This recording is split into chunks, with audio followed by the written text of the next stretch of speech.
Atceries to, ka viņš tevi ļoti stipri mīl, viņš par tevi domā, viņš grib tev palīdzēt, bet viņš to neuzspiež. Tāpēc ļoti svarīgi, lai arī no tavas puses būtu atsauksme, un es tev palīdzēšu, es palūkšu par tevi, bet tu esi šajā lūkšanā ar sirdi, esi ar ticību, jo bez ticības Dievam nevar patikt.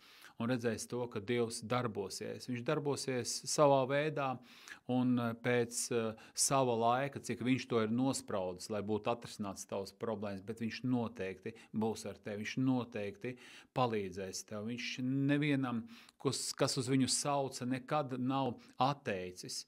Viņš ir teicis, ka to, kas pie manis nāk, es tiešām neatstumšu. Es ļoti lūdzu, mans mīļais Dievs, svētī šī cilvēka dzīvi. Svētī un palīdz, lai viņš uzticās tev, lai viņa sirds ir atvērta tev. Ļoti lūdzu, dod viņam stiprāku ticību, cerību, dod vairāk mīlestību. Palīdz, lai viņam ir gudrības un atklāsmes gars. Svētī Dievs viņu šajā nedēļā. Palīdz, lai no dienas dienā viņa dzīve piepildās ar tavu svēto garu. Palīdz, lai viņš vairāk uzticās tev, lai viņš labāk iepazīst tavu gribu caur Bībeli.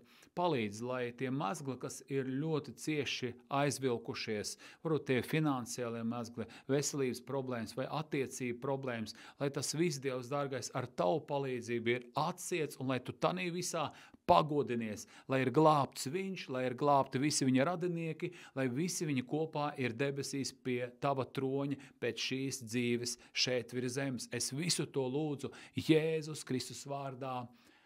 Āmen. Nospied lūdzu uz plusiņu tagad, lai piesakotu manam kanālam, jo es publicēju to, kas izmainīs tavu dzīvi, noteikti saglabā un dalies ar citiem.